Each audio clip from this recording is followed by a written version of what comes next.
بسم اللہ الرحمن الرحیم۔ حق اسلامک معلومات کی طرف سے امام محمد غزالی حامد غزالی چھوٹے بھائی تھے جن کے حضرت امام غزالی کے آج ہم ان کا واقعہ آپ کو سنانے والے ہیں۔ آپ سے گزارش کی جاتی ہے کہ اگر آپ ہمارے چینل پر نئے ہیں تو چینل کو سبسکرائب کر دیں اور ساتھ دیے گئے بیل آئیکن کے بٹن کو بھی پریس کر دیں تاکہ ہماری نئی آنے والی اسلامی ویڈیو آپ تک بر وقت پہنچتی رہے۔ حضرت حامد غزالی رحمۃ اللہ علیہ امام محمد غزالی رحمۃ اللہ علیہ کے چھوٹے بھائی تھے اور آپ کے پیچھے نماز نہیں پڑھتے تھے۔ ایک دفعہ امام غزالی رحمۃ اللہ علیہ نے اپنی والدہ سے شکایت کی کہ اللہ نے مجھے عظیم دولت سے نوازا ہے، لوگوں کے دلوں میں میرا احترام پیدا کیا ہے، مگر حامد میرے پیچھے نماز نہیں پڑھتے، اس لیے لوگوں کے دلوں میں شکوک اور شبہات کی فضا پیدا ہوتی ہے۔ والدہ نے کہا میں حامد کو سمجھاؤں گی۔ چنانچہ والدہ نے حامد غزالی کو بلا کر فرمایا، بیٹا اللہ تعالیٰ نے تمہارے بھائی کو بہت بڑے علم سے نوازا ہے، علماء زمانہ اس کے سامنے ضوء ادب بچھاتے ہیں، بیٹا تم اس کے پیچھے نماز ادا نہیں کرتے، اس سے تمہارے بھائی کے متعلق لوگوں میں جو شک و شبہ پیدا ہوں گے، لہذا آج کے بعد میں تمہیں حکم دیتی ہوں کہ اپنے بھائی کے پیچھے نماز ادا کیا کرو۔ حضرت حامد غزالی رحمۃ اللہ علیہ نے عرض کیا، بہت اچھا، آج ہی جاؤں گا۔ جب نماز کا وقت ہوا تو آج حامد غزالی پہلی صف میں موجود تھے۔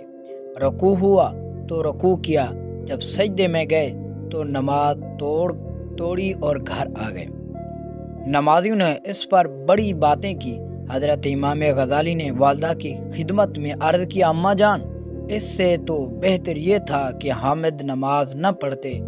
آج انہوں نے میرے پیچھے نماز شروع کی اور جب سجدے میں گئے تو نماز توڑ کر آ گئے۔ والدہ نے فوراً حامد کو بلا کر پوچھا، بیٹا تو نے یہ عمل کیوں کیا؟ نماز توڑ کر کیوں واپس آ گیا؟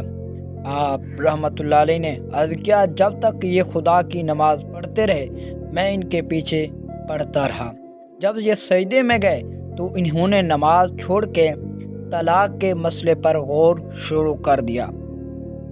اماں جان، میں اللہ تعالیٰ کی نماز پڑھنے کھڑا ہوا تھا، نہ کہ طلاق کی۔ انہوں نے طلاق کے سوچنا شروع کر دی تو میں نے نماز چھوڑ کر گھر آ گیا ہوں۔ والدہ بھی تو غزالی کی تھی۔ فرمایا، حامد تو نے اس لیے نماز توڑی کہ محمد غزالی علیہ الرحمہ کا خیال غیر کی طرف چلا گیا ہے، اور تم بھی تو اللہ تعالیٰ کی نماز پڑھ رہے تھے، تم نے اپنا خیال اللہ کی طرف سے ہٹا کر غزالی کے دل کی طرف کیوں لگا دیا؟ جو جرم غزالی نے کیا اس کے تم خود بھی شریک ہو۔ تو یہ تھی حضرت امام غزالی علیہ الرحمہ کا واقعہ۔ تو یہ تو بڑے بہت اللہ تعالیٰ کے نیک بزرگ اور متقی پرہیزگار عالم بزرگ گزرے ہیں، اور ان کے بھائی بھی۔ اللہ تعالیٰ ہمیں اولیاء کی صحبت میں بیٹھنے کی توفیق عطا فرمائے، اور اللہ تعالیٰ ہمیں گناہوں سے بچنے کی توفیق عطا فرمائے۔ اللہ تعالیٰ ہمیں اولیاء سے محبت کرنے کی توفیق عطا فرمائے۔ تو اس کا آگے کو جو واقعہ ہے مجنوں کا، وہ میں آپ کو تھوڑا سا 1 منٹ کا ہے، وہ آپ کو میں بتا دیتا ہوں۔ مجنوں ایک نمازی کے آگے سے گزر گیا تو نمازی صاحب نے نماز توڑ کر مجنوں کے 2-4 تھپڑ رسید کر دیے۔ مجنوں کو، تو نے دیکھا نہیں کہ میں نے نماز شروع کر رکھی تھی؟ نمازی نے کہا، میرے آگے سے کیوں گزرے ہو؟ مجنوں نے کہا کہ مجھ سے غلطی ہوئی ہے، میں نے تمہیں نہیں دیکھا۔ نمازی نے کہا، کیوں نہیں دیکھا؟ آخر مجنوں نے ایک بات کہی، اس نے کہا کہ اے نمازی، میں تو دنیا کی ایک عورت کے عشق میں اتنا محور ہو گیا جا رہا تھا کہ مجھے نہ دیکھ سکا تجھے، مگر آپ یہ بتائیں کہ آپ نے اللہ تعالیٰ کی بارگاہ میں کھڑے ہو کر مجھے کس طرح دیکھ لیا؟ عشق لیلا میں میری حالت تباہ، وصل حق میں غیر پر تیری نگاہ، کیا اس کو کہتے ہیں راز و نیاز، بس نمازی دیکھ لی تیری نماز۔ ان العبد یناجی ربہ فی الصلاۃ، مجنوں نے کہا۔ ترجمہ: نمازی نماز میں اللہ تعالیٰ سے راز و نیاز کی باتیں کرتا ہے، کیا یہی تیری نماز ہے؟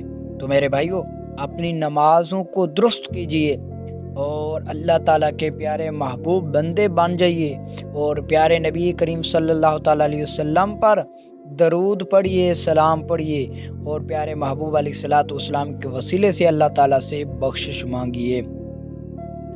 اللہ تبارک و تعالیٰ کے لیے اور نبی کریم رؤوف الرحیم صلی اللہ تعالیٰ علیہ وسلم کے وسیلے سے اللہ تعالیٰ سے بخشش مانگی، اللہ تعالیٰ بخشش فرما دے گا۔